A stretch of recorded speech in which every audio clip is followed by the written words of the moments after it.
믿을 수가 없습니다. 2026년 1월 러시아 군이 말이죠. 스스로 그냥 죽음의 덫으로 걸어 들어갔습니다.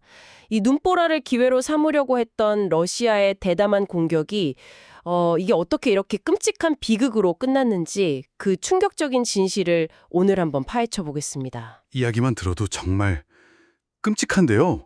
눈보라 속에서 오토바이도 공격이라니요?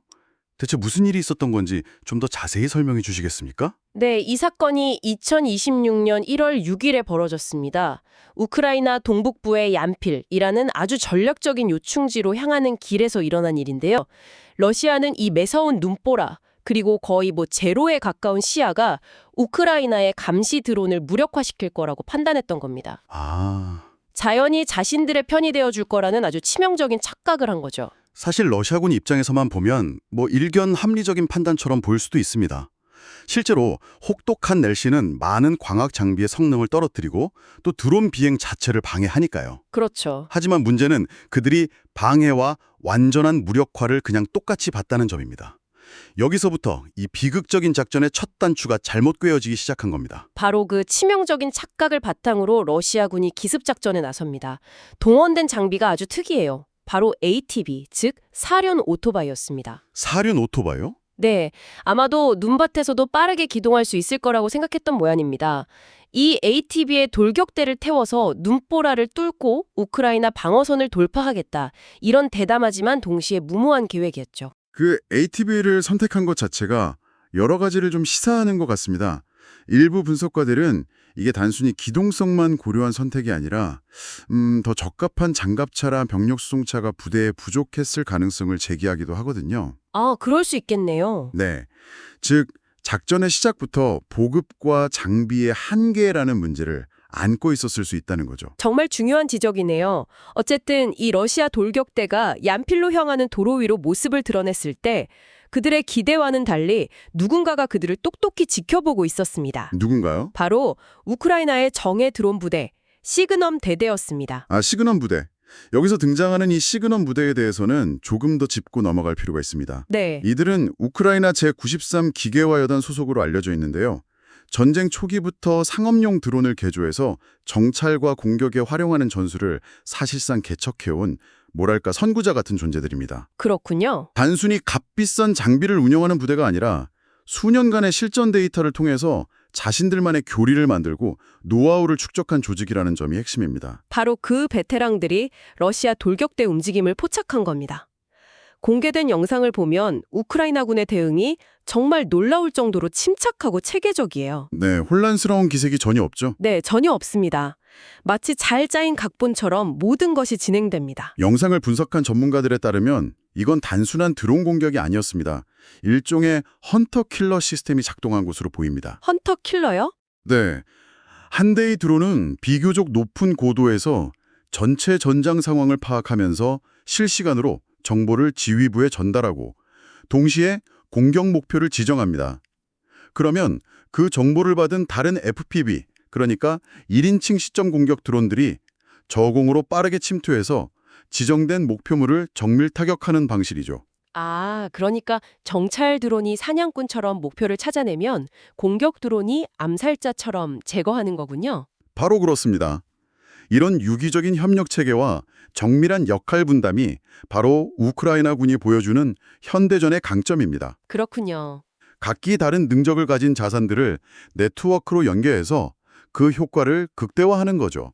러시아 돌격대는 자신들이 눈보라 속에 숨었다고 생각했지만 실제로는 우크라이나의 다층적인 감시망 한가운데로 스스로 걸어 들어간 셈이었습니다. 그 결과는 정말 참혹했습니다. 러시아 돌격대는 말 그대로 전멸했고 그들이 희망을 걸고 타고 온 ATV들은 눈밭 위에서 그냥 불타는 고철덩어리로 변했습니다. 어휴. 소셜미디어에 올라온 분석들을 보면 이 사건이 러시아군 지휘부의 판단착오 그리고 우크라이나군의 뛰어난 기술 운용 능력이 아주 극명한 대조를 이룬 사례라고 평가하고 있습니다.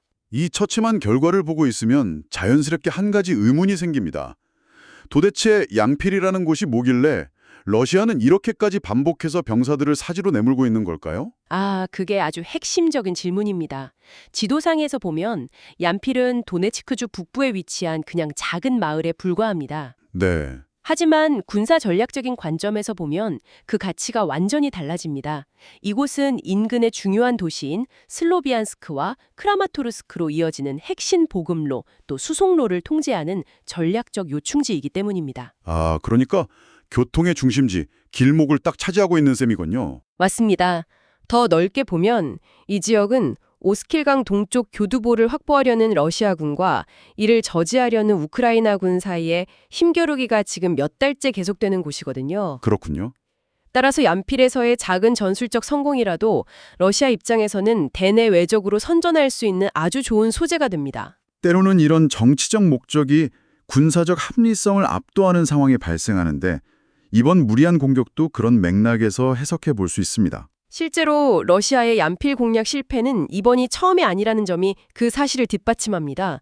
저희가 살펴본 자료에 따르면 이미 2025년 9월에도 러시아는 선전 매체를 통해 얀필에 진입했다고 발표했지만 우크라이나 군에 의해 즉각 거짓으로 판명되는 해프닝이 있었죠. 아, 그런 일이 있었군요. 그리고 바로 다음 달인 10월에는 이 지역에 침투했던 러시아의 파괴 공작팀이 전원 제거되기도 했습니다. 바로 그 지점이 흥미롭습니다.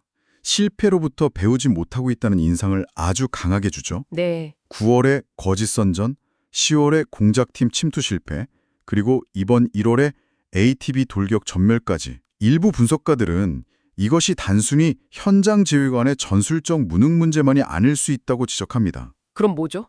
현장의 어려운 상황이 상부에 제대로 보고되지 않거나 혹은 보고되더라도 어떻게든 목표를 달성하라 라는 식의 압박 때문에 무시되는 그런 경직된 지휘체계의 문제일 가능성이 높다는 겁니다. 결국 이번 ATB 공격 사건은 단순히 한 번의 전투 패배가 아니라 러시아 군대가 가진 더 근본적인 문제를 압축해서 보여주는 하나의 상징처럼 보입니다. 정확합니다. 이 사건은 21세기 전장에서 벌어지고 있는 기술과 전술의 비대칭성을 아주 극명하게 드러냅니다. 한쪽은 실시간 데이터를 기반으로 네트워크 중심전을 펼치고 있는데 다른 한쪽은 여전히 날씨 같은 자연 조건에 의존해서 기회를 엿보는 마치 20세기와 같은 방식으로 전쟁을 수행하고 있는 거죠. 그 지점이 오늘 이야기의 핵심인 것 같습니다. 우크라이나군은 드론을 이용한 현대적인 감시 능력과 뛰어난 전술적 협응력을 보여주고 있습니다. 하늘의 눈으로 적의 모든 움직임을 파악하고 여러 부대가 한 몸처럼 움직여서 정밀하게 타격하죠. 그렇죠. 하지만 러시아군은 마치 제2차 세계대전 영화의 한 장면처럼 눈보라가 치면 적의 눈을 피할 수 있을 거라는 생각에 의존했습니다. 현대 드론 구술의 무서움을 전혀 이해하지 못했거나 혹은 이해했더라도 대응할 수단이 없었던 것으로 보입니다. 단순히 90대 신식의 구도로만 보기는 어렵다는 시각도 존재합니다. 일부 전문가들은 러시아 지휘부가 기술의 중요성을 몰라서가 아니라 정밀 유도 무기나 보안 통신 장비 같은 첨단 자산이 부족해서 어쩔 수 없이 이런 아날로그적인 방법에 의존하는 것 아니냐는 분석을 내놓기도 합니다. 즉, 전술적 상상력의 부재라기보다는 가용 자원의 한계가 낳은 비극이라는 거죠. 그렇다면 오히려 상황이 더 심각하게 들리는데요. 첨단 무기가 없어서 구식 전술을 쓸 수밖에 없고 그 결과 병사들의 희생만 늘어나는 악순환에 빠졌다는 의미가 될 수도 있으니까요. 네, 맞습니다. 실제로 이번 ATB 공격은 다른 전선에서 벌어지는 러시아군의 소위 인해 전술식 공격과도 맥을 같이 하는 것 같습니다. 네, 바로 그 패턴이 중요합니다. 이 사건이 고립된 실수가 아니라 러시아군이 현재 겪고 있는 시스템적인 문제의 일부라는 것을 보여주기 때문입니다. 시스템적인 문제요? 네.